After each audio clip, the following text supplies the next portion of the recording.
ali fora, a visualização não estava muito adequada, né? Então, eu pedi para o diretor a sala de recurso. Ele falou assim, Silmara, lá o ar não vai suportar muita gente. Então, vamos ver se você tenta fazer na sala dos professores. Daí, onde que abriu a mente, falei assim, realmente, ali é um espaço grande. E quando a gente faz reunião de professores, aqui também lota e não fica calor, fica fresco. Então, vai ser ótimo. Eu pensei, vamos chegar mais cedo, vamos organizar a sala para só receber os cursistas. E vai ser ótimo mesmo, né? Já está sendo ótimo. Por isso que é bom a gente fazer a avaliação. Tem gente que fala assim, a avaliação é ruim, é chato de fazer. Não, é que abre ideias também para nós. A gente não tem a noção de como vocês também estão passando. E a avaliação é para isso, é para melhorar. E melhoramos, né? Isso é ótimo. Então hoje nós temos a nossa palestrante que convidamos, ela é, deixa eu chamar aqui, ela vai apresentar. Só, calma que tá chegando mais. Vai estar chegando mais gente? Então tá, então aí vamos, é a Cris que vai apresentar ela, que é o nosso. Então vamos apresentar a nossa palestrante. Só liga a luz aí pra nós. Você não acha bom deixar pelo menos a cortina puxada ali um pouquinho? Vai estar batendo o sol. Então a gente liga a luz, sabe? Mesmo que a luz ligada, né? Não tô falando da luz. Pelos alunos. Os alunos estão chegando ainda.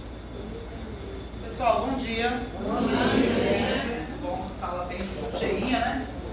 Pessoal, antes de apresentar, nós pensando assim, durante as outras palestras que já tiveram, hoje eu ou a Silmara, nós vamos disponibilizar o link no grupo, né, naquele grupão do pró-funcionário, o link que vocês terão acesso aos slides. Então assim, não há necessidade, que a gente vem notando, de vocês estarem copiando ali durante a palestra, né? Então o link com os slides estará, logo eu já vou disponibilizar no grupo. Então quem quiser entrar e olhar no celular, acompanhar, apesar que aqui a nossa, como se diz, ficou muito mais visível, né? Ficou claro, ficou mais fácil para visualizar esses slides. E depois vocês também, na hora de montar o relatório, vocês terão esse contato, dá para fazer uma nova leitura, né? E ir escrevendo, relatando aos poucos. Além de tudo, está gravado, será, né? Gravado, não começou? Ou já? Já? Né? Está gravando a palestra e as perguntas vocês façam durante o momento que sentiu a dúvida. Tá? Levanta a mão, questionem, então assim, não deixar para o final, né? A dúvida aconteceu, então vocês vão questionando durante a palestra, tá? Então assim, para daí não prolongar e de repente esquecer, ficar aquela dúvida ali que existia e ela ficar para trás. Tudo bem? Então vamos lá.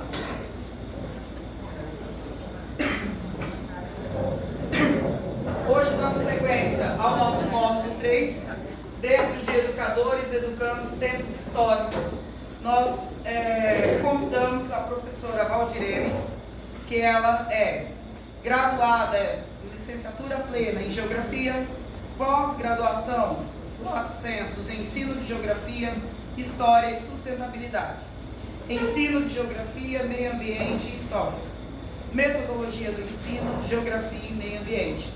17 anos de atuação na educação. Então agora com vocês a professora Valdirene, que irá conduzir a palestra. Tá? Aproveitem.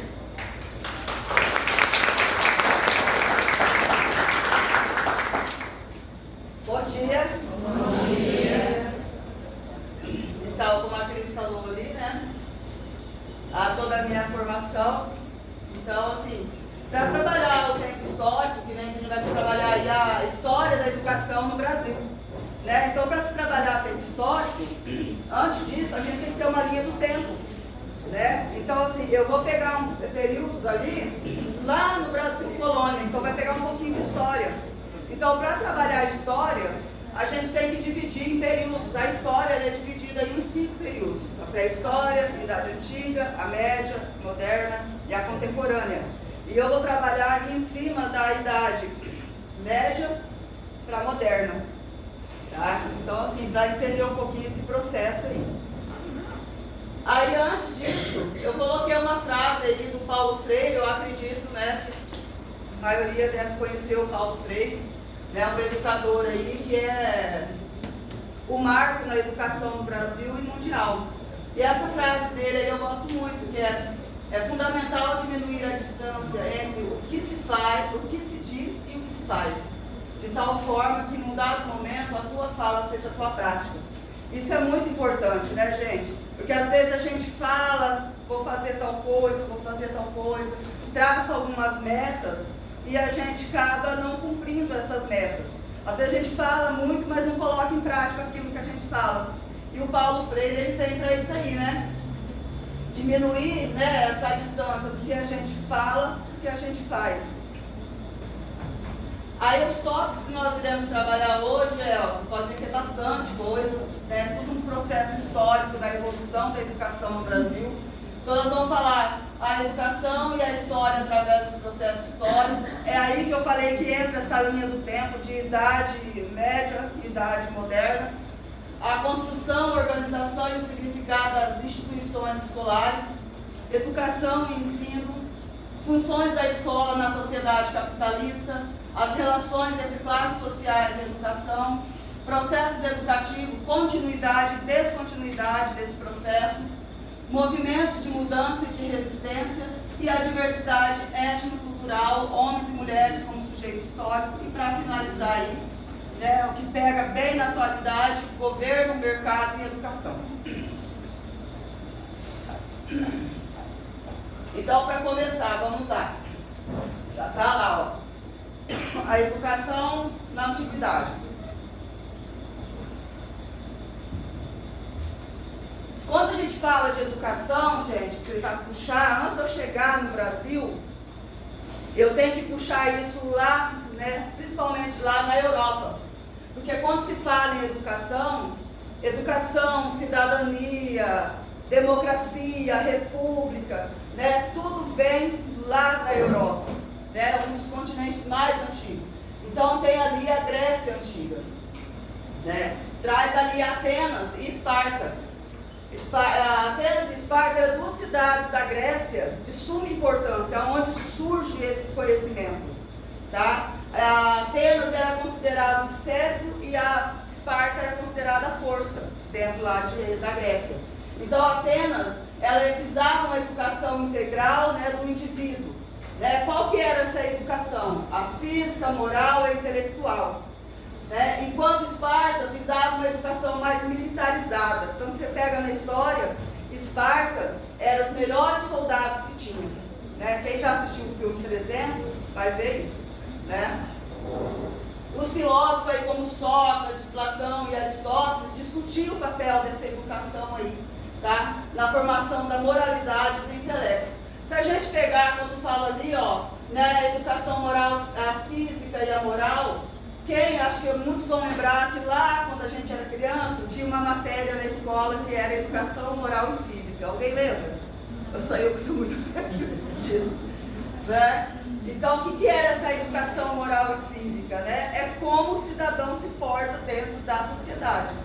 Né? Hoje, assim, essa matéria não existe mais. Eu falo que ela faz falta, né? A educação. Né? Como ela se porta aí dentro, como você ensina esse indivíduo a se comportar dentro da sociedade. Aí também tem a Roma Antiga, lá do Império Romano.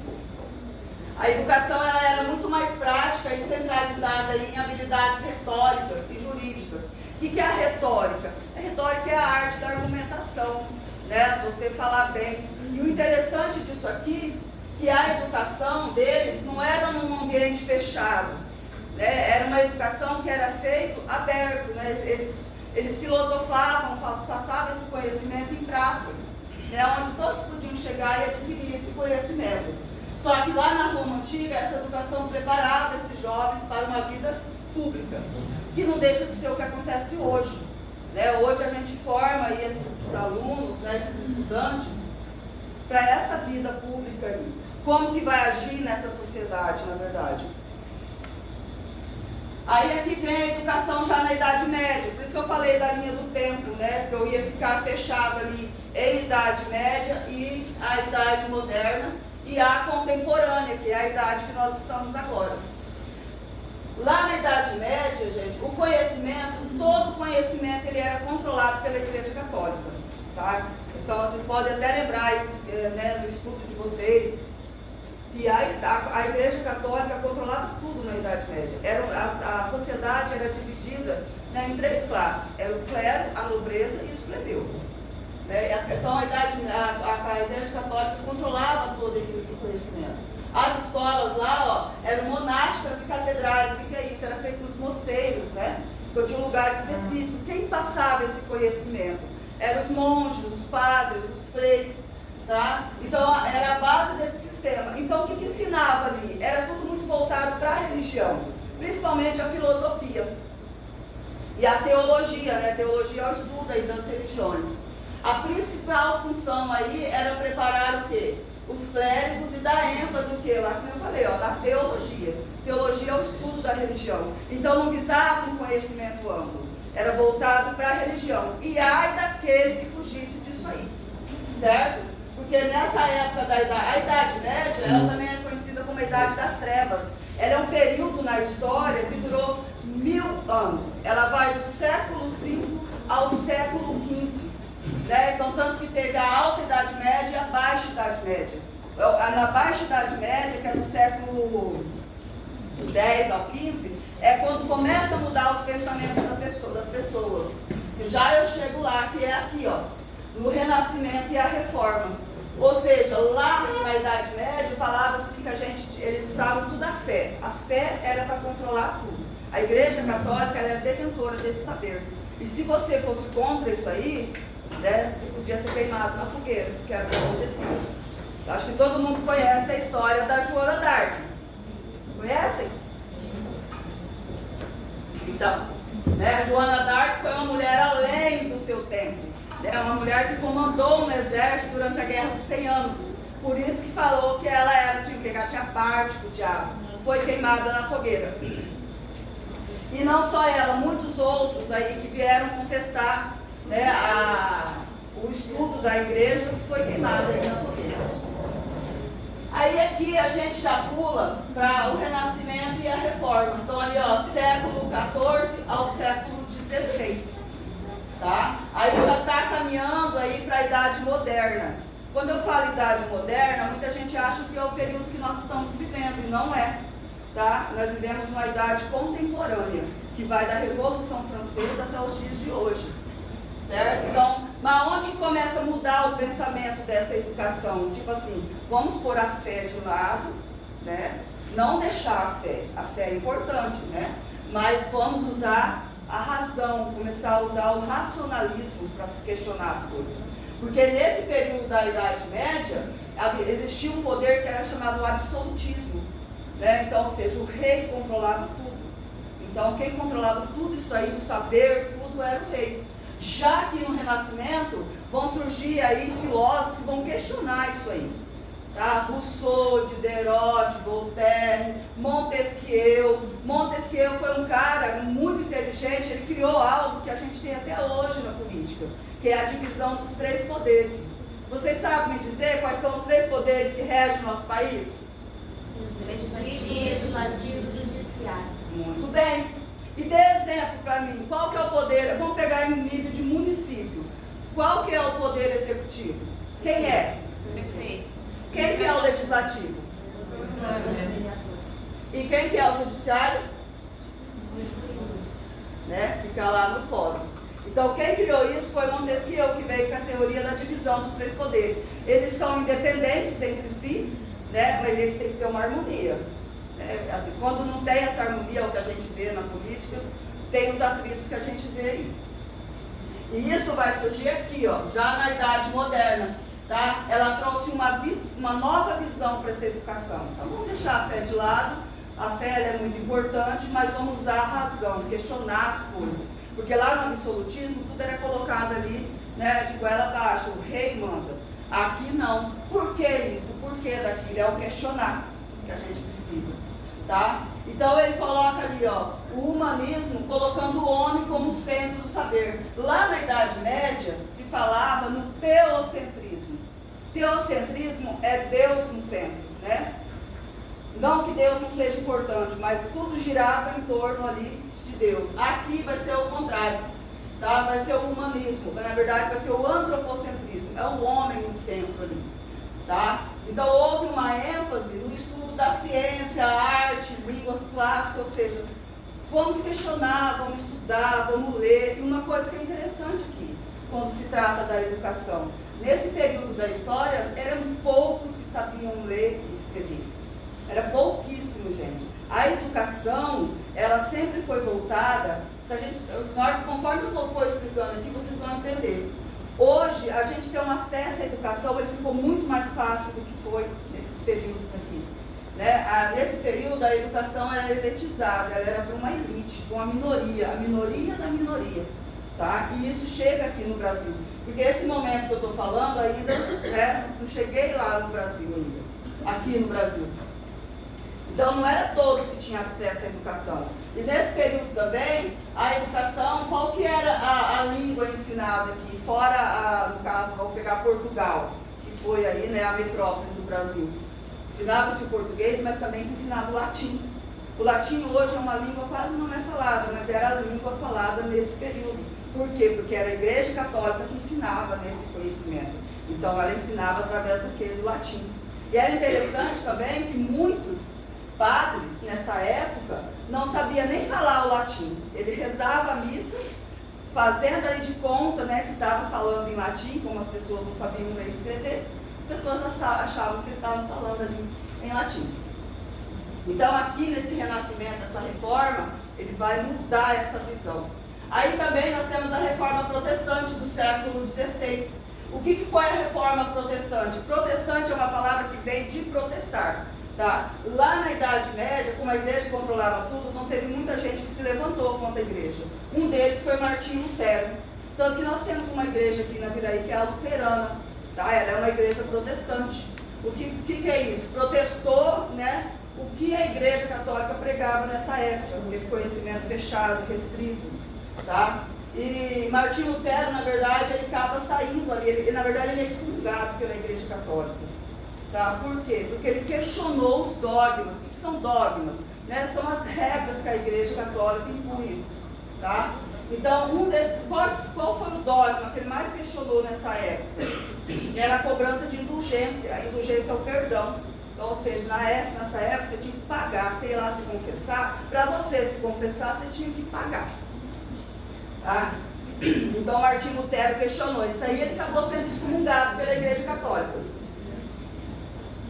Aí o que ele fez? Ele fundou uma igreja que é a luterana. Junto com ele veio João Calvino, a calvinista, e a anglicana. Aí aqui as coisas começam a mudar. Tá? Iluminismo e revoluções. Vocês lembram dessa palavra quando vocês estudavam lá o iluminismo? Alguém lembra? Lembra? Né? O iluminismo, ele foi um período ali, né, do século XVIII. Ele também foi chamado século das luzes, por isso que eu falei, a Idade Média, ela foi conhecida como Idade das Trevas, porque você não podia ter o saber, né? Você tinha que fazer o que a igreja mandava. Aqui, muitos vão contestar, né, isso aí.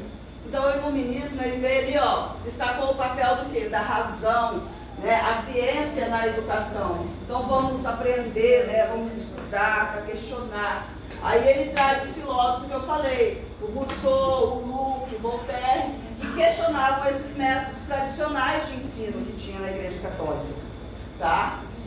E ele falou que a educação, ela é uma ferramenta libertadora, e ela é mesmo, uma ferramenta que liberta, sabe? Quando eu sempre falo para os meus alunos, né, você ler, você ter o conhecimento, isso é libertador, isso faz você questionar, né? E a gente precisa ter mais pessoas assim, que questionam, né? Que tem um pensamento crítico. É isso que a educação de hoje prega, né? Esse conhecimento crítico. Aí, dentro desses processos das revoluções, nós temos duas revoluções que ela é o marco da evolução da humanidade. Não é a evolução não só da Europa nem do Brasil. Ela é um marco da evolução da humanidade, que é a Revolução Industrial e a Revolução Francesa. Vocês lembram dessas palavras? Lembram desse tema? Né? A Revolução Industrial, gente, tudo que nós temos hoje, né, foi através do quê? De pessoas que foram lá pela sua curiosidade, né, e acabou aí criando, nossa, vou falar aqui, se eu for falar o que surgiu na Revolução Industrial, eu fico aqui 2 horas. Tá? Tanto que a Revolução Industrial ela é de suma importância, que nós temos 4. Foi a primeira, a segunda, a terceira e a quarta que nós estamos vivendo, que é a Revolução 4.0, que é da inteligência artificial. E a Revolução Francesa. A Revolução Francesa, ela é o marco, a transição da idade moderna para a contemporânea que nós temos hoje. Se hoje nós temos aí, nós fazemos parte, né, dessa sociedade onde a gente tem direito do voto, onde a gente tem essa liberdade de expressão, que a gente fala ali o que a gente, né, muitos falam e às vezes até sem pensar, mas falam o que a gente acha, a gente faz as nossas críticas, a gente deve à Revolução Francesa. Aconteceu, lógico, né, lá na França, mas ela trouxe aí pra gente, né, fez com que, por que ela é importante? Porque a Revolução Francesa, quem fez essa revolução não foram os nobres, foram os plebeus, foi o povo indignado pelo poder absolutista, né, pelo aquele poder severo ali.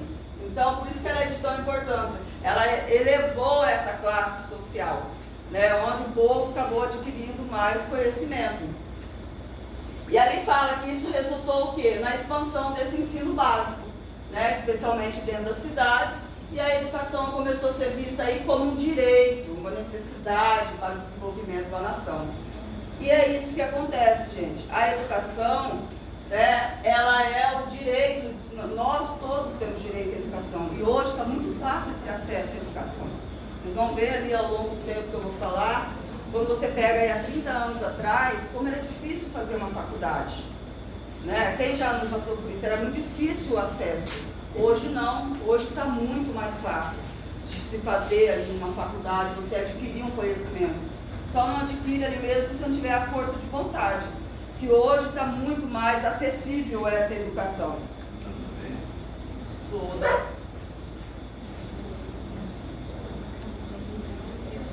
Aí agora eu entro na questão da história da educação mesmo. Aqui já é século XIX, educação pública e gratuita, tá? Aí ele fala, ó, diversos países implementaram esse sistema de educação pública. Por isso que eu comecei falando da Europa, porque tudo iniciou lá, tá? Especialmente lá, ó, na Europa e nas Américas. Por que nas Américas? América do Norte, Central e a do Sul, que é onde nós estamos. Tá? Então a escola passou a ter um papel muito fundamental da formação de um cidadão, né? Para se formar um cidadão, certo? E o currículo universitário para a formação cívica, de novo, vem lá a questão do cívico. A educação antigamente, ela prezava muito a educação desse indivíduo. Hoje a educação, ela preza mais assim, você no mercado de trabalho, todo mundo estuda, para o quê? Né? Para conseguir ali, né, um cargo melhor, né? Ou seja, ter uma ênfase ali na sua evolução aí. Aqui, não, era nesse indivíduo, né? Então sempre o cívico, você pode ver que ele preza muito ali no cívico. E depois um desenvolvimento econômico. Aí eu já pulo para o século XX, que é a democratização e a expansão. Né? A educação passou a ser entendida aí, ó, como um direito fundamental. Né? Foi reconhecido, quando isso foi reconhecido? Ó, se você for olhar lá, não faz tanto tempo. Né? Quando a educação passou a ser um direito fundamental de todos, em 1948, pós-Segunda Guerra Mundial. Tá? Então, daí onde foi definido isso? Na Declaração Universal dos Direitos Humanos, né? Em 1948. Então, ou seja, 2 anos após o fim da Segunda Guerra Mundial aí. Aí houve também o surgimento do quê? Das correntes pedagógicas. Né? O que é a pedagogia? Você ser o pedagogo, né? Aquele que vai lá, né? Que tem todo aquele método para ensinar, aprender a ler, escrever. Né? Os pedagogos são de suma importância. Eu não sou pedagoga, né? Eu sou eu tenho minha licenciatura em Geografia. Eu falo, eu sempre falo, para ser pedagogo você tem que ter o dom, tá? Porque você ensinar a criança e o adulto a escrever, a ler, é uma função muito importante. Eu não sou, eu tenho licenciatura. É muito importante a pedagogia. Tanto que as correntes, ela foca o que ali, ó, né? Defendia uma educação crítica e transformadora. Aí vem o Paulo Freire de novo, que é o cara que eu coloquei lá na frase, tá? Vocês conhecem o Paulo Freire? Eu estou falando dele, vocês conhecem? Alguém chegou a ler alguma coisa dele? Por que esse cara é tão importante? Porque a educação no Brasil é tão pautada em cima, né, do Paulo Freire. Principalmente no livro dele, Autonomia da Pedagogia, né, que é tão importante. Eu vou falar para vocês por que esse cara é tão importante. Tá? Já eu chego nele lá para falar desse método dele. Aí agora eu vou falar em relação ao Brasil. Vamos para o nosso país aí, né? O Brasil, em relação aos países da Europa, o Brasil é um país muito novo. Em que ano que o Brasil foi descoberto? Então, quantos anos o Brasil tem?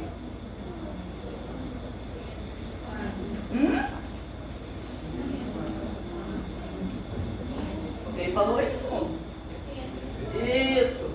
Tá? Agora a gente foca aí para o nosso país. Então nós vamos lá, construção, organização e significado das instituições escolares. A escola, ela é uma instituição. Quando preza lá atrás a questão da educação cívica, por quê? Porque a gente sempre trabalha em cima de instituições. Nós nascemos dentro de uma instituição. Qual a primeira instituição que nós estamos inseridos? A família, né? Então a gente sempre está ali inserido numa instituição. Então primeiro é a família. Depois a gente acaba chegando aí na escola, que é uma instituição, tá? Então a história da educação no Brasil, ela teve início quando? Quando os portugueses, né, descobriram o Brasil. O Brasil foi descoberto em 1500, mas ele só passou a ser colonizado em 1530, tá? Aí veio, bem depois ainda de 1530, que vai vir esse letramento. O que era? A educação, né? O que os jesuítas vieram fazer aqui? Para educar quem? Os índios. Aí vocês falam, você pode pensar assim, mas eles vieram aqui porque eles são bonzinhos, né? Vieram trazer uma educação para o indígena? Não. Claro que não. O que eles estavam com foco nisso aí? Tá? Por que teve essa... Veio que a Companhia de Jesus, na verdade, foi criada em Portugal, pelo Inácio Loyola, para trazer essa educação para os indígenas do Brasil. Por quê? Porque antes disso, né, tinham dizimado já os nativos da América Central e do México, certo? Então eles falaram assim, vamos criar ali, né, vamos dizer aí, uma organização onde levamos os jesuítas para fazer a catequização desses nativos, né? Essa catequização era como? Não era simplesmente o aprender a ler e escrever. Né? O que eles vieram principalmente? Impor a religião, que era o cristianismo. Tá? E essa educação dos jesuítas, né, ela era o quê? Era uma educação feita no português, no latim, e os jesuítas também aprenderam a língua aí, né, dos nativos, no caso tupi, que é a língua, né, mestre aí, quando se fala na questão indígena. Aí tá, quando foi lá em 1549, até 1759, os jesuítas, período da pedagogia jesuítica, né, teve início a pedagogia aí com o padre Nóbrega. Foi um padre que fez toda essa organização aí, que era chamado de Ratio Studium, que é uma palavra em latim que significa, né, sistema de estudo. Só que lá em 1759 teve a expulsão desses jesuítas daqui. Porque eles viram que não era só para passar um conhecimento, era para escravizar o índio que estava ali, né? Aí veio ali o Marquês de Pombal, então, que é chamado de período pombalino. Aí começa a pensar um pouquinho na educação realmente do Brasil, tá? O Marquês de Pombal, ele era ali o primeiro-ministro, né, de Portugal, lembrando que nesse período o Brasil era uma colônia de Portugal, e ele ali elaborou um plano dessa educação, tanto que é chamado ali, ó, de reformas pombalinas, e tinha como objetivo o quê? Modernizar o Estado português. Esse Estado aí, ó, ele está com letra maiúscula, por quê? Porque se fala do país, um poder centralizado, tá? Então não era só modernizar a educação lá em Portugal, mas também trazer uma educação aqui para essa colônia rica que era o Brasil no período aí, tá?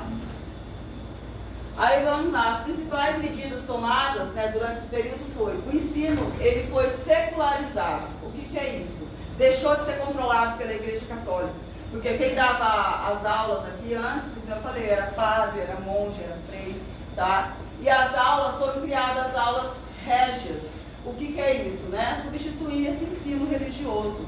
Tanto que antigamente, eu falo quando a gente era criança, tinha ensino religioso na escola. Hoje já não tem. Né? Por quê? Porque hoje as escolas são laicas. O que quer dizer uma instituição laica? Alguém sabe dizer? Sem limites. Isso. Tá? Então aqui as aulas régias veio para substituir então essa educação que era ministrada pelos religiosos. Então veja, nessa época não falava em estudo laico, né? Mas hoje a gente sabe, né, as instituições escolares elas são laicas. E o ensino passou a ser feito então exclusivamente em língua portuguesa aqui no Brasil. Deixou de se ensinar o latim, já se preocupou lá de aprender a língua, né, dos nativos, que era o tupi, então focou-se no português. Por que o português? Porque nós éramos uma colônia de Portugal. E é interessante que aqui na América do Sul só o Brasil fala português.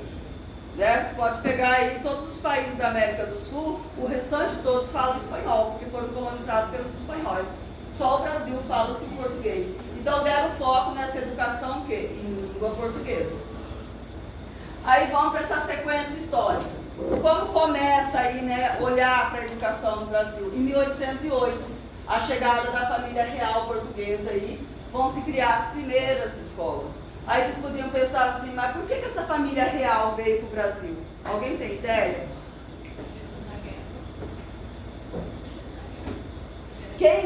Qual guerra?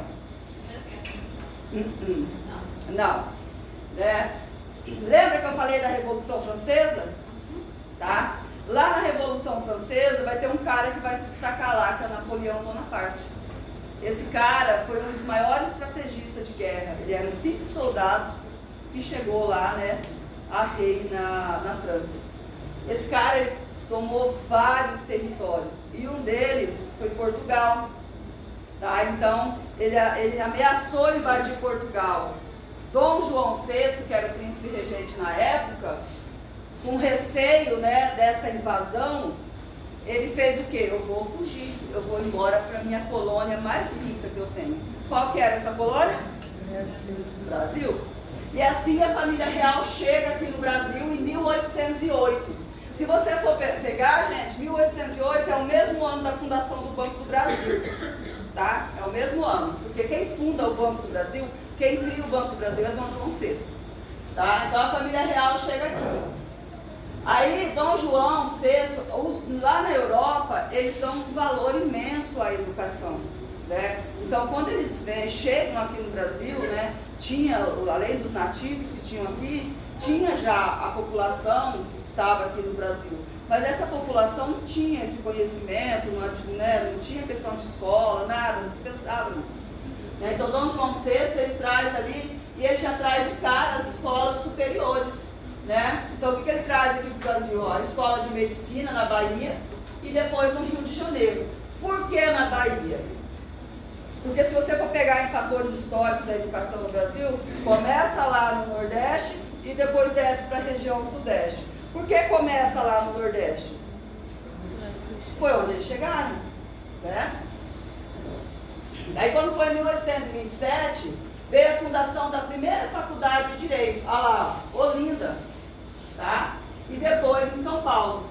Em 1909 vai ter a fundação da Escola Nova. Aí começa a pensar já numa escola moderna, né? Uma educação diferente. Vamos analisar essa educação para tentar ser mais crítica. Em 1912, muita gente não sabe, a Universidade Federal mais antiga que nós temos no Brasil é a do Paraná, tá? E em 1961, vem ali a sanção de lei de diretrizes Base da Educação Nacional, a famosa LDB. Tá? Aí agora vamos falar, para falar da LDB, eu vou entrar de novo na questão do Paulo Freire. Tá? Por que esse cara é tão importante? Ele fala, ó, considerado um marco evolutivo na alfabetização e educação, não só no Brasil, mas também ele é referência mundial até hoje. O que esse cara fez de tão importante? Tá? Lá em 1963 já, Paulo Freire, ele criou um método de alfabetização. Paulo Freire vai conseguir alfabetizar em 45 dias 300 cortadores de cana. Tá? E você fala, nossa, o que tem de tão interessante nisso? É que nem eu volto a falar, alfabetizar é muito difícil. Né? E alfabetizar o adulto é mais difícil ainda. Alfabetizar a criança é difícil, mas ainda é mais fácil. O adulto não, ele já traz uma história de vida consigo. Né? Para poder aprender é difícil. Eu mesmo já dei aula na EJA, adoro trabalhar com a EJA, mas assim, o adulto ele já tem uma dificuldade mais na questão do aprendizado ali. Né? Então você alfabetizar, ensinar a ler e escrever o adulto é muito difícil. Então ele criou um método que era investigação, tematização e a problematização. Né? O que era a investigação? O professor e o aluno buscam palavras dos temas importantes da vida do aluno. O que era isso? Ele não alfabetizou 300 cortadores de cana, então ele pegou palavras que eram do cotidiano desses alunos. A enxada, a plantação de cana, né? Ele pegou tudo que era ali. Lembra que essas pessoas não sabiam ler nem escrever. Né? Então ele usava as palavras do seu cotidiano para eles juntarem as letras. As meninas que é da pedagogia sabem muito melhor do que eu isso aí, né? Porque eu falo, eu não sou pedagoga. Tá? Então quando você trabalha algo do seu cotidiano, fica mais fácil. E a tematização era o quê? Os alunos codificavam e decodificavam os temas escolhidos. Por exemplo, a plantação de cana. Tinha o tema, a palavra. Mas como que surge essa plantação de cana? Né? Quem é o dono dessa terra? Né? Por que se planta a cana? O porquê disso, o porquê daquilo, os porquês. Tanto que tem uma frase que fala, né? O que move o mundo não são as respostas, são as perguntas, né? O porquê disso, o porquê daquilo. Você pode ver que a criança mesmo, quando está na fase de desenvolvimento, vem o período do porquê. Por que isso? Por que aquilo, né? Porque é o momento aí do conhecimento. Então a tematização era o que? Era, né, decodificar o porquê, estou dando um exemplo aqui da plantação de cana. E a problematização, o professor desafiava o aluno a superar essa visão mágica. O que era isso, né? Fazer o aluno pesquisar, ser uma pessoa crítica, né? O questionar. Tanto, gente, que depois desses 45 dias, passado uns 6 meses, depois dessa alfabetização desses 300 adultos, isso aqui ocorreu no Rio Grande do Norte, tá? Que era da onde que era o Paulo Freire. Em 6 meses depois, esses cortadores de cana, que eram ali, né, um trabalho, bem dizer, quase, né, uma semi-escravidão, explorado ali pelos fazendeiros, em 6 meses eles se reuniram e reivindicaram os seus direitos, tá? Eles reivindicaram os seus direitos, um melhor salário, uma melhor qualidade de serviço. Por que isso? Como que eles pensaram nisso aí? Como que eles chegaram lá para ser crítico? Foi através do quê? Conhecimento. Do conhecimento, que era o que o Paulo Freire falava, né? Da crítica do mundo, né? Por que acontece determinado, né? Por que tal fator está acontecendo? Por que nós somos tão explorados, no caso ali dos cortadores de cana?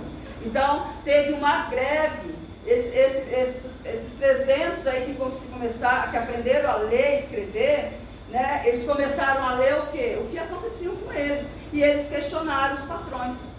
Tanto que, por causa dessa greve que foi feita, Paulo Freire foi perseguido durante o regime militar. Paulo Freire foi exilado do Brasil. Eu acho que todo mundo sabe aí desse período que o Brasil passou do regime militar. Sabem disso? Nós vivemos esse período. O regime militar, né, o golpe foi em 64 e o regime militar termina lá em 85. Nesse período de 21 anos, a educação também foi bem restrita. Tanto que antes do golpe ali, Paulo Freire, né, ele era ali o marco e os militares usavam esse método dele. Mas quando teve a greve lá, né, no período do regime militar, você sabe que tinha aí a lei da censura, você não podia se expressar. Né? Hoje não, hoje a gente senta, fala do governo, faz a crítica, a gente fala, né? A gente fala o que a gente pensa. Gosta, né? A gente fala, tem uma liberdade de expressão. Tudo bem que tem muita gente que extrapola, mas a gente tem essa liberdade. Nesse período do regime militar, a gente não tinha liberdade de expressão. Ai daquele que falasse aí mal do governo. Você era perseguido. E o Paulo Freire foi um deles. Né? Por quê? Porque os militares associou o quê? Né? Ele que tinha feito o levante dessa greve, mas não foi, ele simplesmente ensinou as pessoas a ler, escrever e a questionar, né? a questionar aquilo que acontece com você. Hoje a gente não faz isso, a gente está descontente com determinada coisa, a gente questiona. Né? Quando vem determinada lei ou vem determinada ali, imposição, a gente fala, por que isso? Aonde está o fundamento disso? Né? Então, o Paulo Freire fez isso. É uma educação crítica. A gente tem que ser crítico. Né? Quando fala que a gente faz uma crítica, a crítica ela pode ser tanto construtiva como destrutiva. Então, eu sempre falo assim, quando as pessoas fazem determinada crítica para vocês, vocês têm que fazer esse balanceamento, né? Essa crítica, ela vai somar para mim alguma coisa ou simplesmente eu deixo passar? Né? Então, Paulo Freire vem com isso. E hoje, toda a educação do Brasil é pautada nisso. Uma educação crítica, tá? Onde você questiona. Por isso que esse cara é tão importante aí. Aí aqui, eu já dou um salto lá para 1996, que vem a Diretrizes Curriculares Nacional. Isso aqui, gente, é o que a gente tem hoje na educação.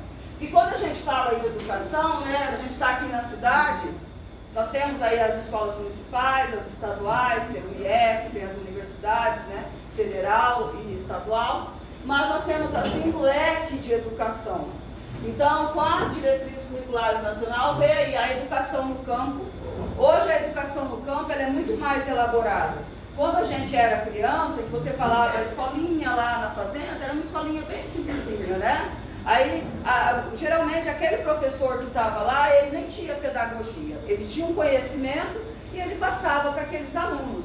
Naquela época, era até a 4ª série que falava, né? Hoje a gente fala ali o 4º ano, o 5º ano, que mudou a nomenclatura. Sabe? Hoje não, hoje a escola do campo, mesmo para você, né, o professor lá ministrar essas aulas, ele tem que ter uma formação, o pedagogo, a licenciatura.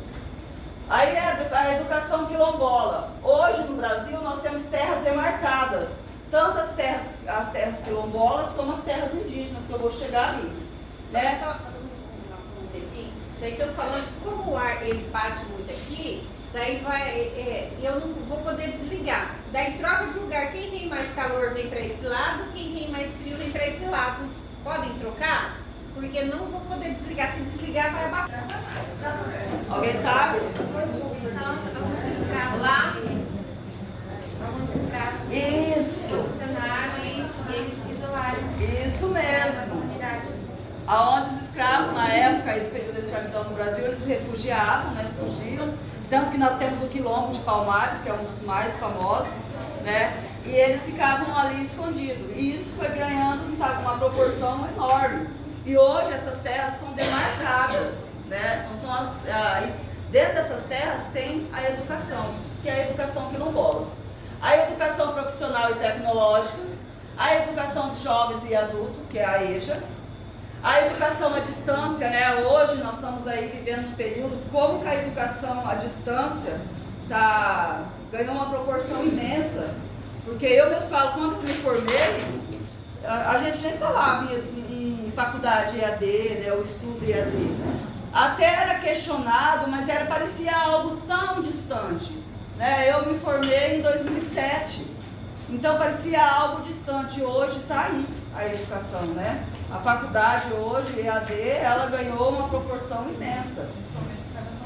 Principalmente por causa da pandemia, que eu vou chegar nesse assunto também. Tá? A pandemia deu uma... Ela já tinha, mas a pandemia veio para dar uma ênfase muito maior na educação indígena. Né? A educação indígena, que segue o mesmo critério que eu falei da quilombola, e a educação especial. Gente, a educação especial ela é de suma importância. Se você pega aí há 30 anos, 40 anos atrás, era raro. Eu falo que na época que eu estudava, a gente não via, né? A gente nem via falar em aluno autista, né? A gente não via falar em TDAH, a gente não via essas questões. Hoje isso aí está tão assim, existe fatos aí dentro da escola, né? Eu mesmo falo, eu sou professora, eu trabalho lá no Colégio Naviraí e no Médici. Hoje, como nós temos alunos autistas, com TDAH e outras limitações que nós temos.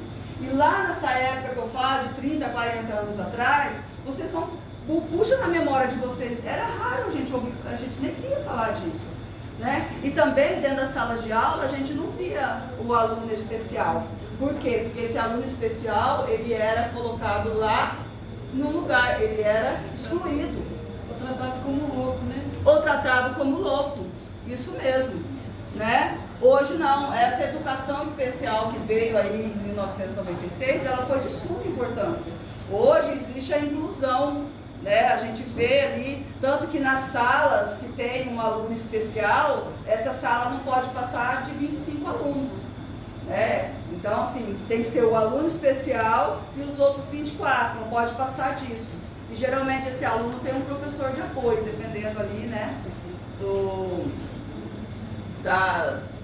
como eu vou dizer, do problema ali do aluno.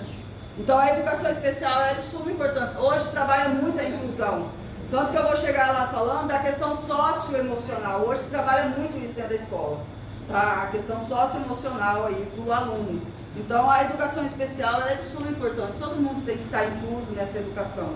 Né? Ninguém aprende, mesmo colocando dentro da sala, vamos supor, 30 alunos ditos normais, né?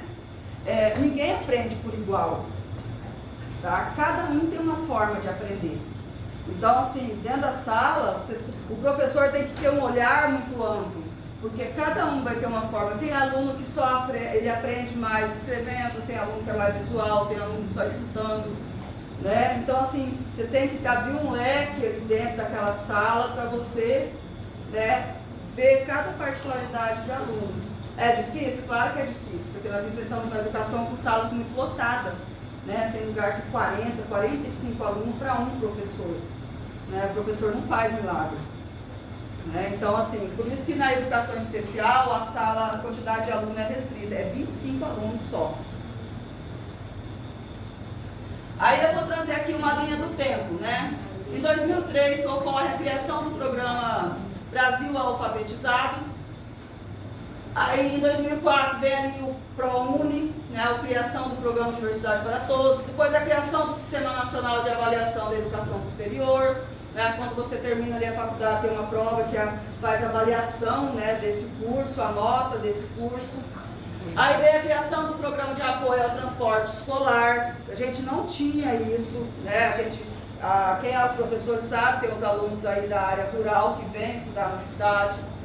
A regulamentação de artigos da LDB, né, na área da educação profissional. Quando a LDB foi criada lá em 1961, não tinha essa educação profissional, né, ela foi agregada aí depois.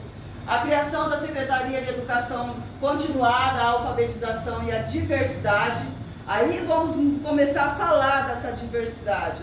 Né? Qual que era essa questão? O objetivo dela era desafiar, né, as desigualdades sociais e étnicas no Brasil, dialogando com a diversidade da população.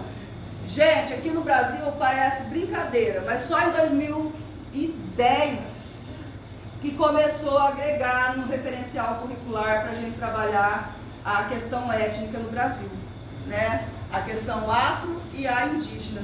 Antes não tinha no referencial curricular. As meninas aí que é da educação, pode falar. Dizendo que o transporte escolar começou em 2004. Não que não tinha antes, mas ele virou lei, entendeu? Não que não tinha antes, mas era algo que tinha porque determinada cidade fornecia. Mas aqui ele virou lei, ele tem que fornecer, né, esse transporte escolar. Mesmo para aqueles alunos que têm a escola, que nem eu falei, a escola ali do campo, mesmo aqueles que a escola é no campo, dependendo da distância da fazenda, tem que ter esse transporte para levar. Igual nós temos aqui os alunos que vêm da fazenda para estudar, né? É uma lei, é obrigado isso. Sim. Então, hoje... Ah, tá, por causa do ano, né? Então, então, é porque virou uma lei. Se não tem, você tem o direito lá de questionar, né? Perguntar o porquê que não tem. Aí em 2005, veio um censo ali, ó. O censo escolar, esse censo escolar não é o mesmo aquele censo da contagem da população, tá? É reportado para a educação mesmo. Registrou ali, ó, 207.214 aí escolas e 55.471.755 alunos matriculados no ensino básico. O que é o ensino básico? Você sabe dizer? Os primeiros anos de ensino. Vai além ainda.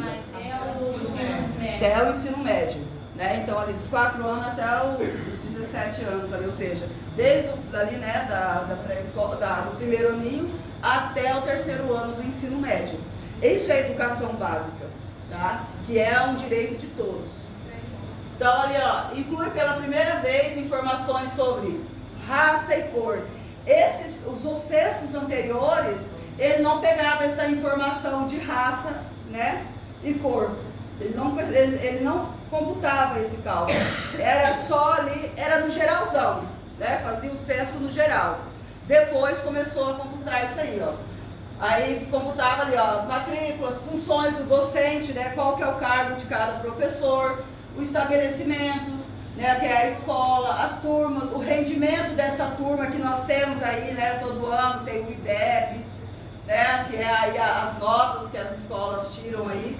O movimento escolar e, de novo, foca ali no transporte escolar. Então, o censo ele vem para fazer todo esse levantamento, né, para ver como que está essa educação no Brasil. Ali em 2006, ó, as creches municipais foram responsáveis por 62,9% dessas matrículas. A rede municipal, né, ela é responsável por 70,1%, né, do atendimento na pré-escola. A rede estadual ela é responsável por 85,15% já do ensino médio. A gente sabe que na municipal, né, ela trabalha da pré-escola até o 9º ano. Né, o ensino médio ele fica voltado ali para as escolas estaduais. E a educação profissional teve aí a rede privada como responsável por 54,8% dessas matrículas. Aí vem um ponto aqui que eu quero dar uma boa ênfase na questão, né, em 2007, do investimento que o Brasil faz nessa educação. Esse aqui, gente, é de 2007, mas eu peguei o dado atual ali, o PIB. Acho que todo mundo sabe o que é o PIB de um país. O que é esse produto interno bruto? Hã? Tudo que o país produz, né? Tanto no mercado interno como no seu mercado externo, que são as exportações de mercadoria. Aqui em 2007, ó, 4,6%, né, desse PIB era respondido à educação. Hoje, nós temos ali, que eu marquei, né, no final do PIB, ali, o PIB do Brasil no final de 2023 foi de 10,7 trilhões de reais.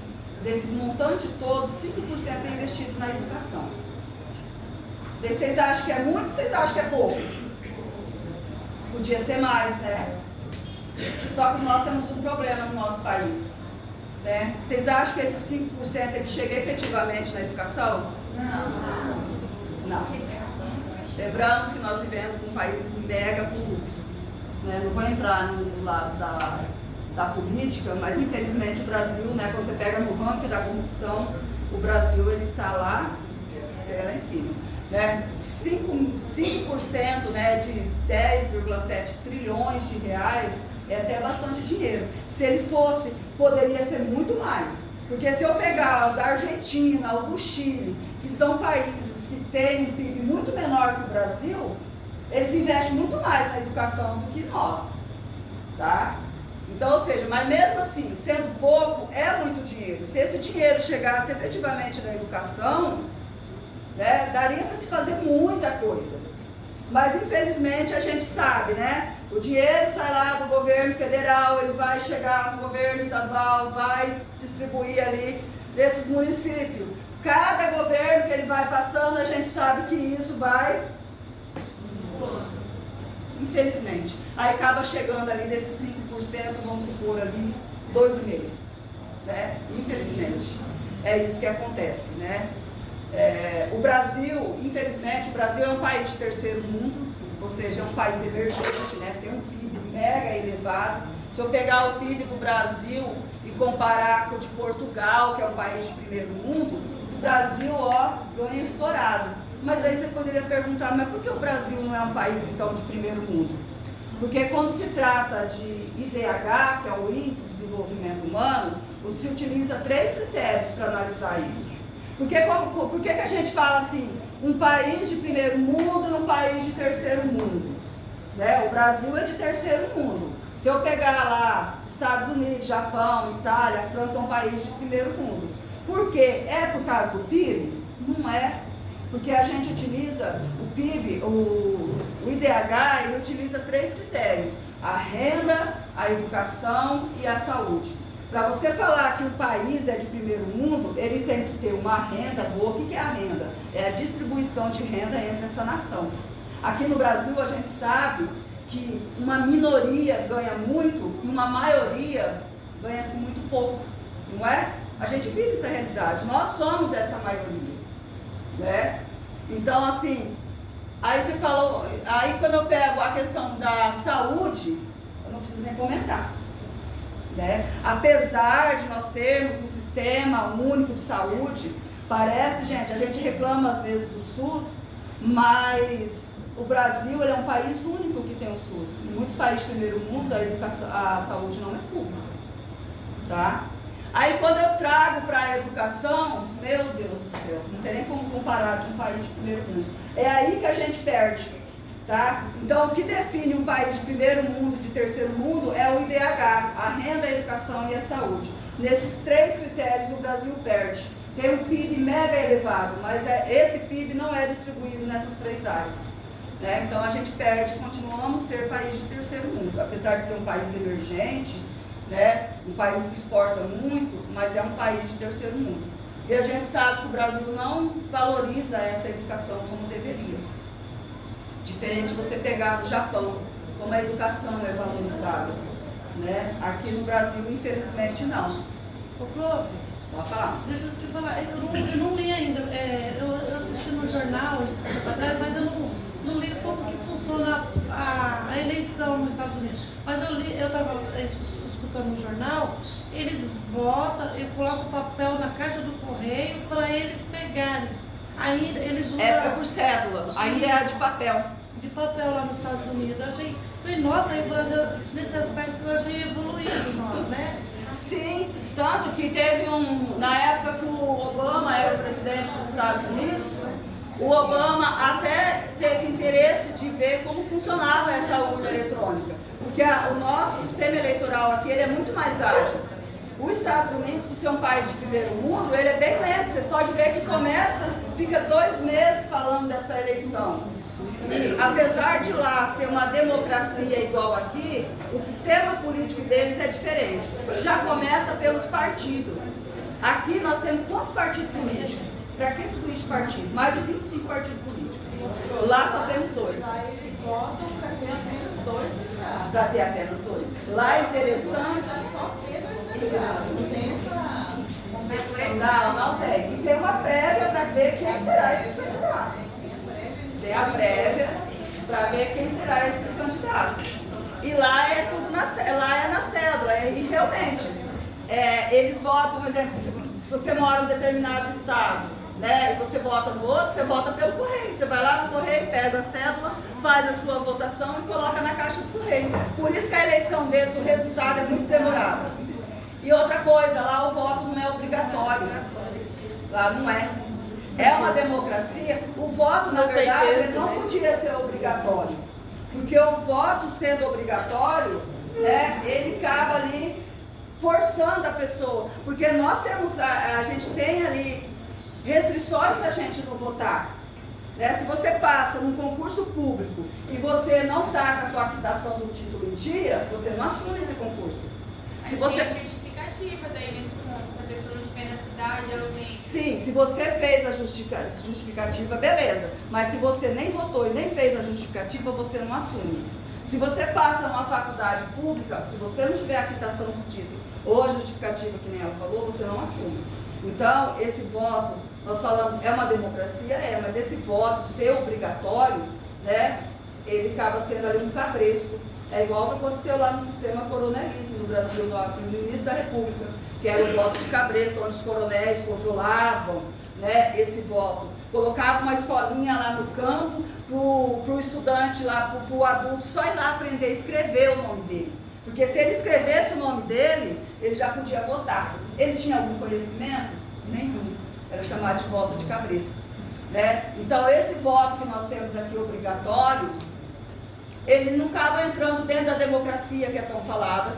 Lá nos Estados Unidos, lá são colégios, cada estado, os Estados Unidos ele é composto por, se eu não me engano, 50 estados, né? E cada estado daquele tem um colégio eleitoral.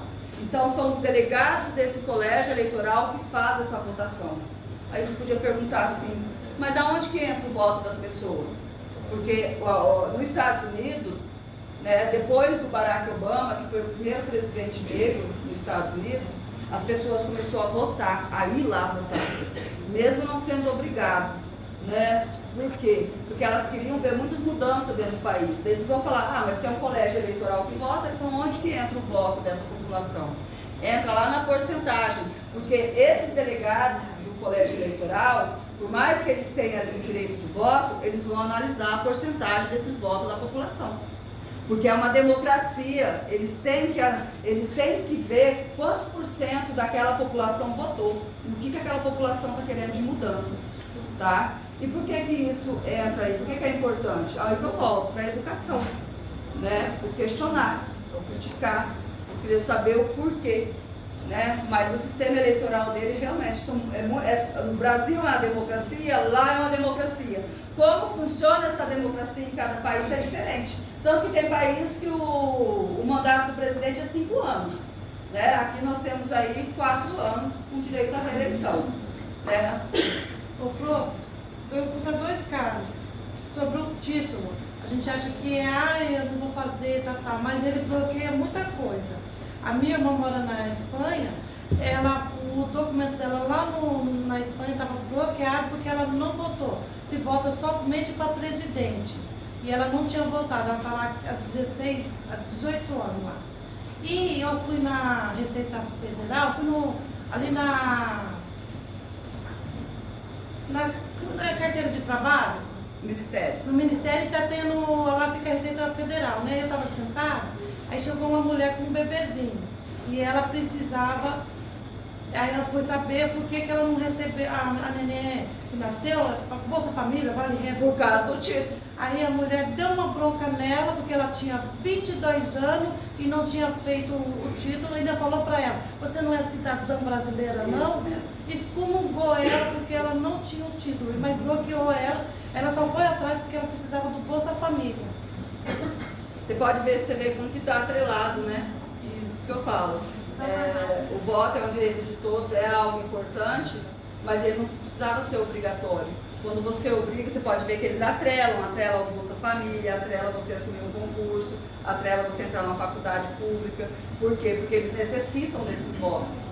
Né? E eu sempre falo, gente, realmente, o voto ele é uma arma que a gente tem, mas a gente tem que saber questionar. A gente tem que aprender ali a ler. Ler, quando eu falo ler, é você ler aquilo, entender e questionar o porquê que aquilo está sendo imposto. Por isso que entra a educação, que é tão importante. Mas realmente, aqui no Brasil, o nosso voto está atrelado a todas essas sanções. Se você deixou de votar, e ela no caso não tinha nem o título, né? Então, se você deixou de votar ou fazer seu título, você vai ter N sanções aí na sua vida. Você não segue com ela. Determinados setores públicos que você precisar, você não vai conseguir ter. Nós não conseguimos trabalhar. Nós Já coloquei ali. Primeira coisa, a hora que pede a documentação, tiver alguma coisa lá errada, você tem que regularizar. Senão nem aceitam a tua inscrição. Você já é usado ali. Entendeu? Como que está atrelado, tá? Aí aqui também fala que a redução de analfabetismo, pela primeira vez em décadas no Brasil, caiu aí abaixo de 10%. Então, assim, hoje em dia, se você for pegar, o Brasil é até considerado um país alfabetizado. Mas, assim, a gente vê muito hoje os analfabetos funcionais. É aquele que lê e escreve, mas ele não consegue compreender aquilo que ele está lendo ali. Né? Tanto que foi feito um levantamento do Enem de 2024, acho que 2019, se eu não me engano, que por que os alunos do ensino médio vão tão mal nesse Enem? Né? Porque eles não conseguem fazer a interpretação de texto. Né? O Enem, alguém aqui já prestou o Enem? Sim. Né? Você pode ver que os enunciados são extensos, né? Você tem que ter uma boa interpretação de texto. O que o Brasil, então assim, nossa, né? Abaixo de 10%, né? Quase não tem aí analfabetos no Brasil. Mas quando você pega ali efetivamente, né, para falar dessa alfabetização, muitos, se você for trazer a porcentagem real, cai. Porque quando se fala, você tem que ler um texto, mas você tem que compreender aquilo que você está lendo. Ler por ler não adianta. Para mim, ele é eliminatório. Ele não é para você resolver aquilo, ele vai te eliminar. Ele vence pelo cansaço, eu sempre falo com os alunos.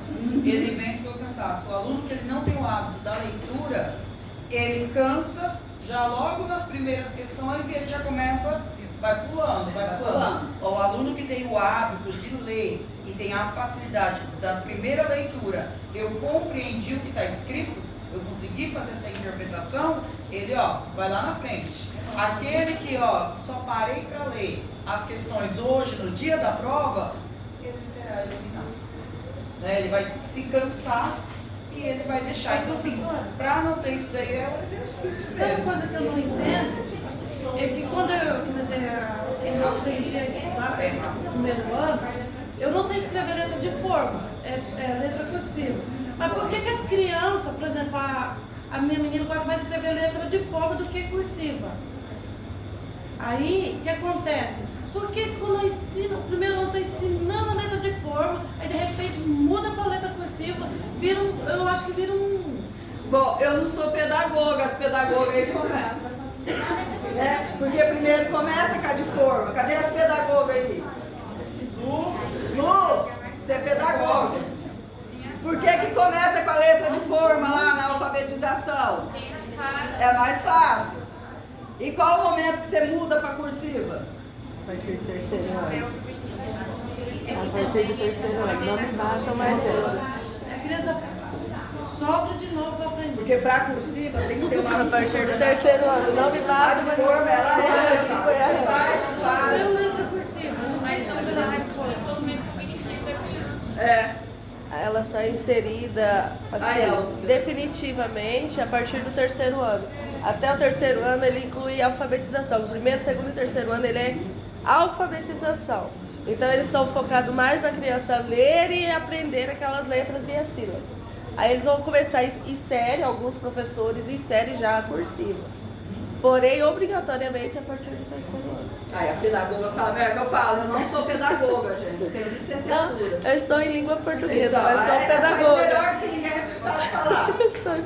Sou pedagoga também. Mas tá, vamos lá.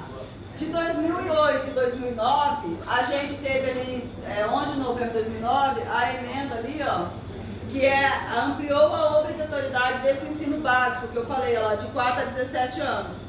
Tá? E a educação básica passou a ter programas também suplementares. Volta lá de novo. É o didático, que é o material, de novo o transporte, a educação, assistência à saúde. Aí em 2012 nós tivemos uma lei de suma importância aí, que é a lei de cotas, né? Então, acho que todo mundo sabe aí que, né, tanto o negro quanto o índio, né, as pessoas aí com alguma deficiência têm direito a essas cotas, e os alunos das escolas públicas.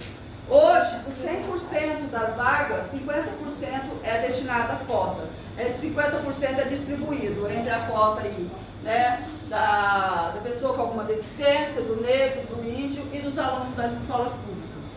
Tá? Isso aí, ó, é uma lei recente, que antes não tinha. Aí pega 2020, que você tinha falado da pandemia. Eu só coloquei um percentual, gente, ali, né, disso aí. Mas a gente sabe que a pandemia foi um momento muito difícil na educação.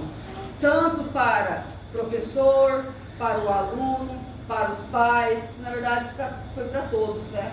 Foi na pandemia que a gente se viu ali a usar a educação à distância. Né? Foi um momento muito difícil. Tanto que a gente está vendo aí na educação hoje a dificuldade, né, dos alunos devido a esse período da pandemia. Então aqui eu trouxe os dados ali, ó, né, falando que 91,% aí, ó, o percentual das escolas brasileiras, né, que não retornaram às atividades presenciais, bem dizer ali, ó, foi 90%, pode por aí.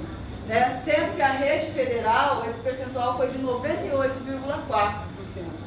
Aí vem as escolas municipais com 97,5%, as estaduais com 85,9% e as privadas, né, com 70,9%.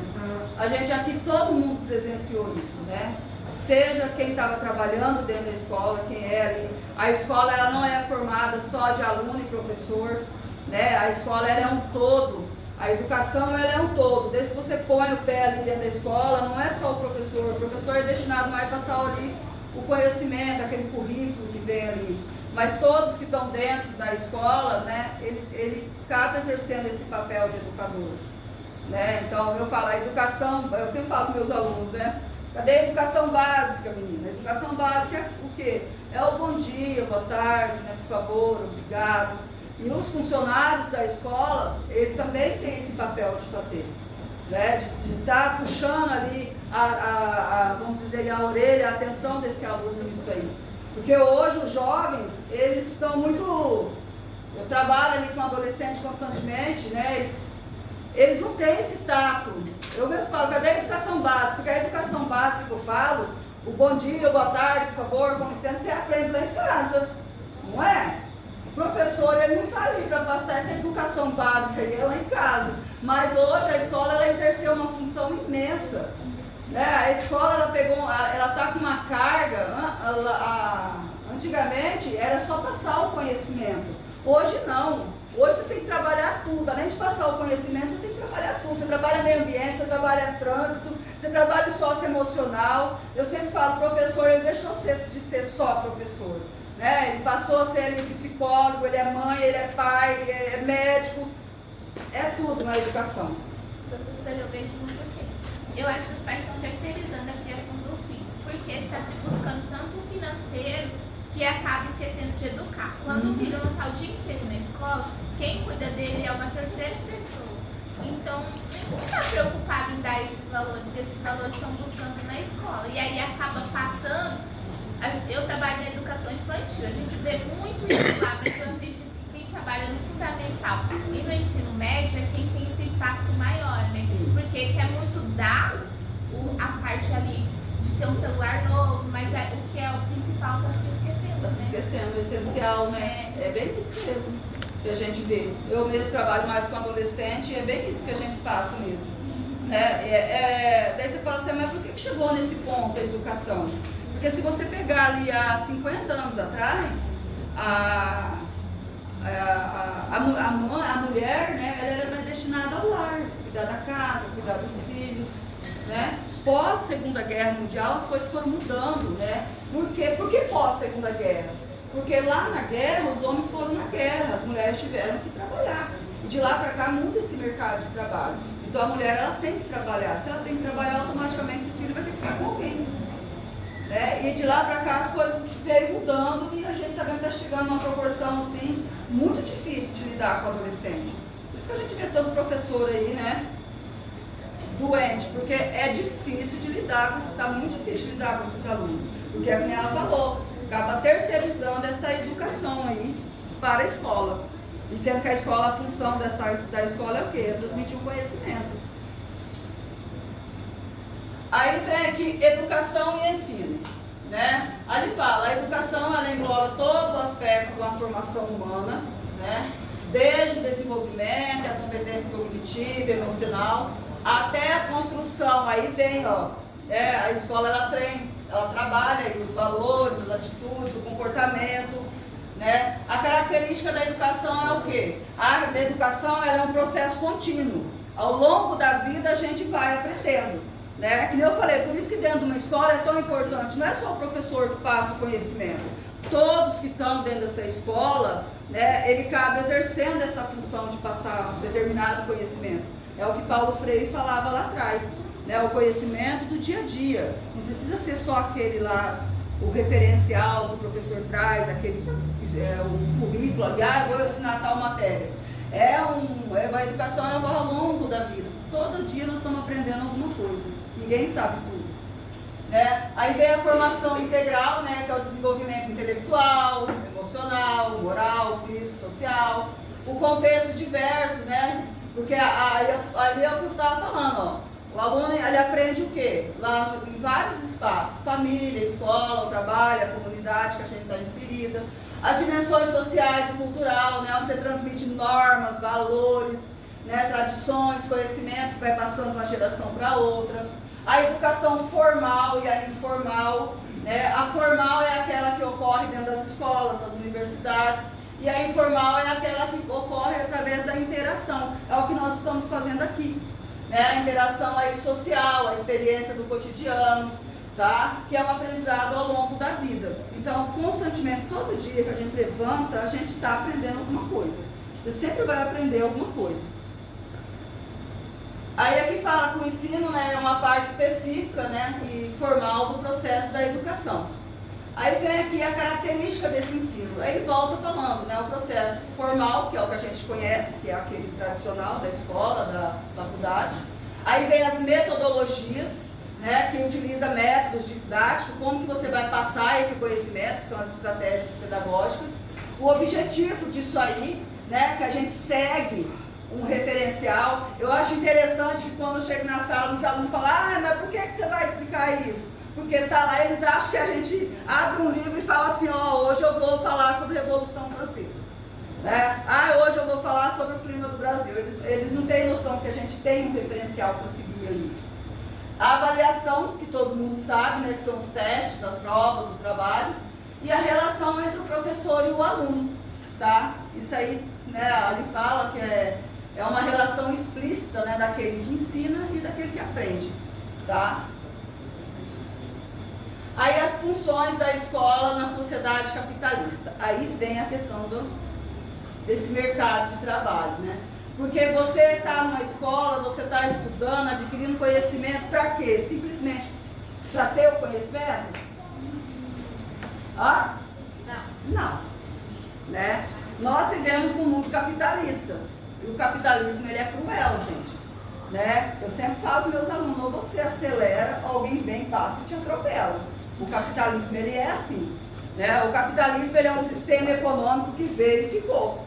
Tanto que nós tivemos uma pós-Segunda Guerra Mundial, teve a Guerra Fria, que durou 46 anos, né, lá de 46 até 1991, que foi uma briga ali, uma guerra ideológica entre capitalismo e socialismo.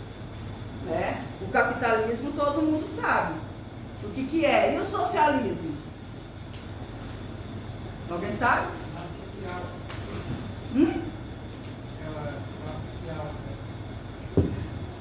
Vou trazer assim as características.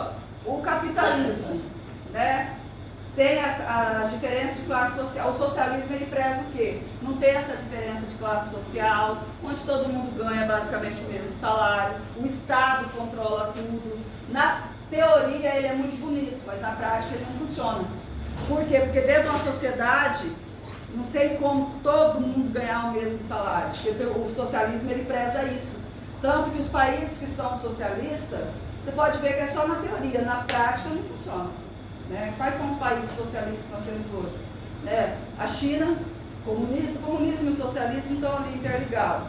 Coreia do Norte, que é um país extremamente fechado, Cuba, né? Esses países, pode ver que eles são, tirando a China, né?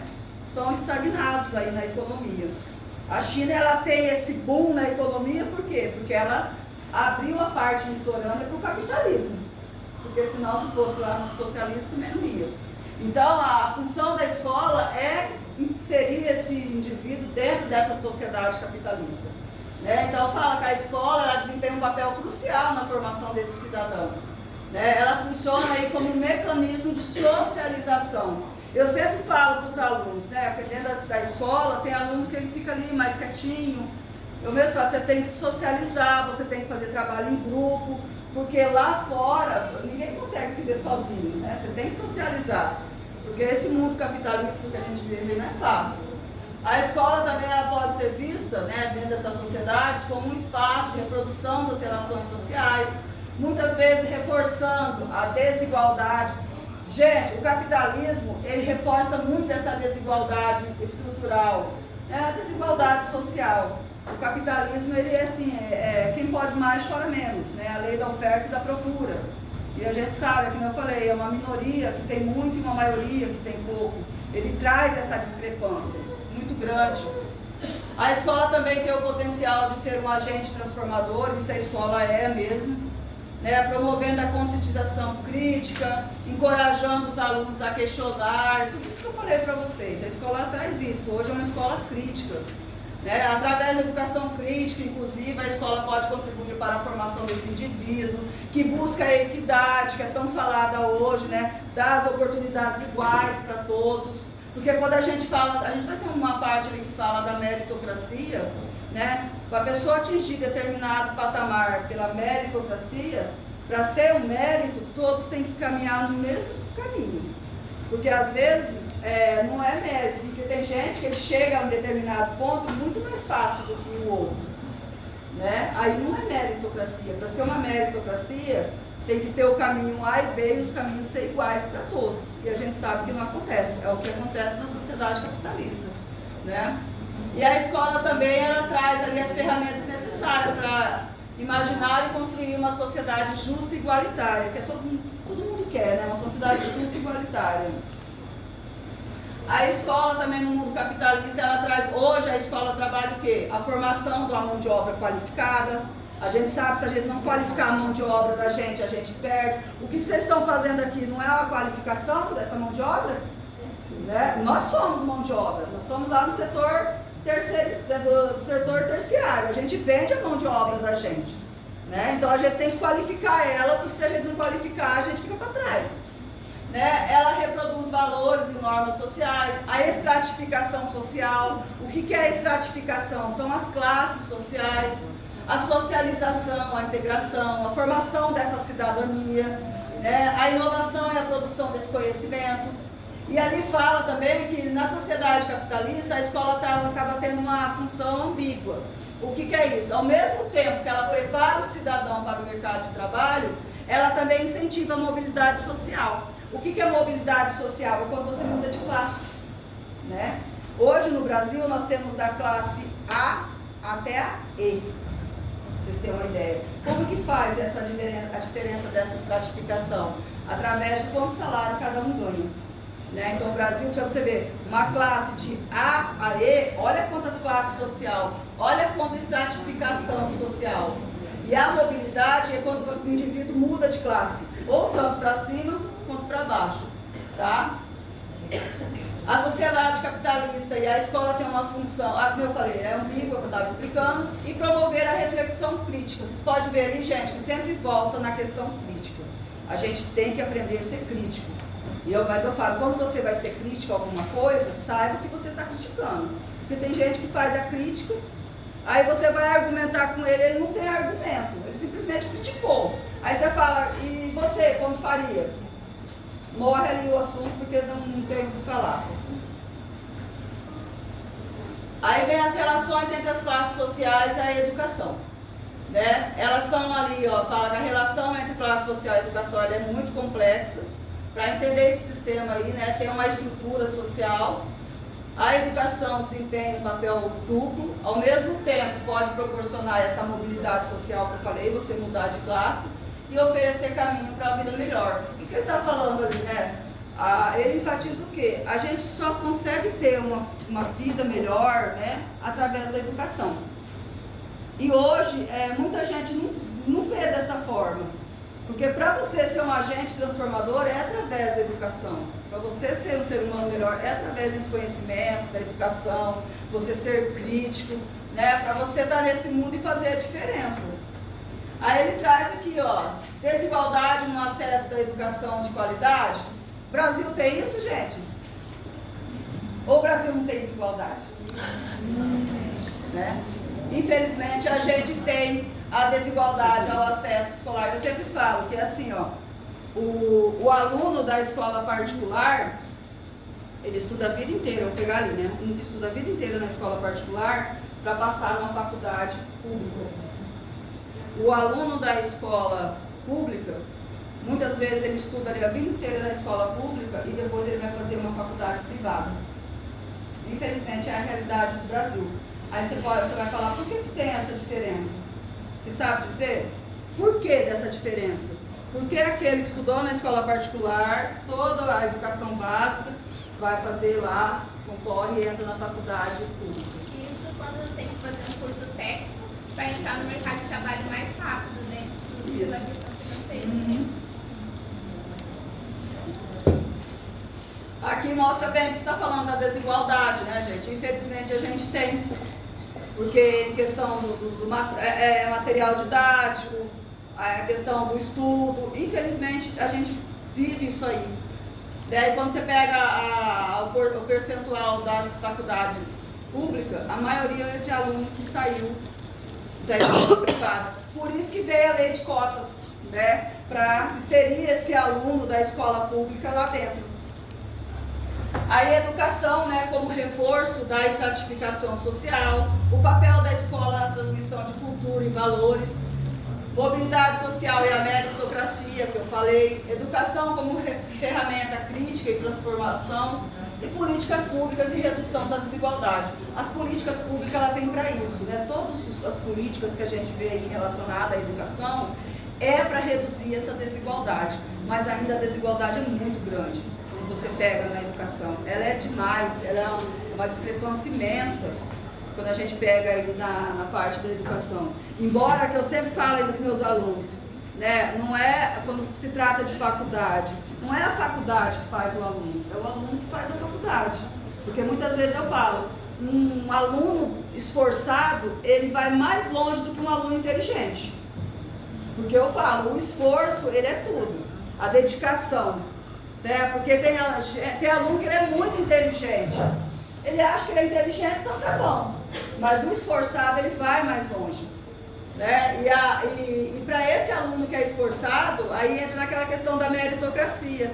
Ele vai ter muitas pedras no caminho dele até ele chegar onde ele quer. Né? Enquanto lá o da privada, né, para ele o caminho é mais livre, é mais aberto para chegar. Então, meritocracia é algo bem complicado para falar aqui no Brasil. Até porque aqui no Brasil a gente enfrenta outro problema, né? O QI é quem indica para determinadas coisas, né? Que tem um conhecimento ali, outro ali. Isso que eu falo, a questão da meritocracia no Brasil é difícil. Aí fala que as relações entre classes sociais e educação refletem um paradoxo. Né? Então, ao mesmo tempo, o que é um paradoxo? São coisas que são reais, mas elas se contradizem. Então, ao mesmo tempo que a educação promete ser um caminho para a igualdade, ela ainda é um espaço onde a desigualdade de classe está ali, ó, inserida, ela perpetua. Né? Ou seja, a gente trabalha na educação falando para diminuir a desigualdade, mas infelizmente na educação ainda a gente vê muita desigualdade. Né? Então é um paradoxo por causa disso, porque ela contradiz algo que era para ser ali está o real da educação, é para diminuir a desigualdade, mas cada vez mais a gente vê essa desigualdade na sociedade. Aí pensar em educação, né, que contribua para a justiça social, requerer políticas que minimizem essa desigualdade, é onde que entra a lei de cotas, ela vem para diminuir essa desigualdade, não só a lei de cotas, outras leis que foram criadas. oferecendo um ponto de partida mais igualitário para todos e promovendo a educação, olha lá, de novo, crítica. A educação tem que ser crítica, gente, né? Que incentive a reflexão e a mudança social. Aí os processos educativos, aí continuidade e descontinuidade. Aí você fala assim, mas não há educação. Eu tenho uma continuidade, depois aquilo vai virar uma descontinuidade? Sim. O que esses dois temas estão se falando? Na continuidade, né, ali fala, os processos educativos podem ser vistos aí na transmissão do conhecimento, né, a inserção desse indivíduo na sociedade. E a descontinuidade disso é quando surgem os resultados das transformações sociais. Ou seja, são as inovações que vêm. Todo mundo tem medo do novo, não tem? Às vezes você se habitua naquilo que você está, é cômodo, é confortável. Quando você vai mudar para outra, vem algo novo que vai te tirar do lugar, você fica ansioso, né? Muita gente não quer o que é novo. Né? Aí aqui ele está citando a parte da tecnologia. Né? Quanta gente não tem ali, né? Não é todo mundo que consegue lidar com as tecnologias que nós temos hoje. Certo? Isso é uma descontinuidade. E a descontinuidade, ela é importante, porque é ela que faz com que a sociedade ande para frente. Né? Porque se você ficar parado, não, aqui para mim está confortável, eu vou ficar aqui desse jeitinho, vou fazer sempre, né? A síndrome lá de Gabriela, eu nasci assim, eu vivi assim, vou morrer assim. Né? Não pode ser assim, a gente tem que mudar. Né? Vai a síndrome de Gabriela, não pode. Então, a continuidade é importante? Claro que ela é. A gente reforça aquilo que a gente aprendeu, né? Vem as tradições, aquilo que se aprendeu com os pais e tudo. Mas a gente tem que ter o novo. O ser humano, ele é um ser que ele veio para ser evoluído mesmo. Né? A gente não pode ficar ali conformado com aquilo que tem. Você não pode ficar parado ali vendo o mundo passar. Né? A vida passar, na verdade. Então, a descontinuidade é isso. Né? Ela modifica a forma e o conteúdo dessa educação. Foi o que eu falei. Antes de 2010, no referencial curricular, ninguém falava da questão indígena, nem da questão dos afrodescendentes. Isso não era falado. Né? Hoje não. Hoje, ó, você pode ver, dia 20 de novembro foi feriado do quê? O que é esse feriado quer dizer? O que a gente trabalha não só nesse dia, né, gente? Tem que ser trabalhar constantemente. Mas ainda teve crítica, tem muita gente que não gostou desse feriado. Sim, sempre tem. O Brasil ele é um país muito racista. Né? O Brasil, a matriz étnica do Brasil, ela é o índio, o branco e o negro. Não tem para onde correr, é isso aí. Né? O Brasil ele teve 300 anos de escravidão. E tem estudos que falam. Você me fala aí, não seria o intervalo agora. Vamos dar um tempinho, porque ainda não estão, as tortas ainda não estão prontas. Mas vamos dar um tempinho para eles irem no banheiro, beber uma água, dar uma esticada, tá?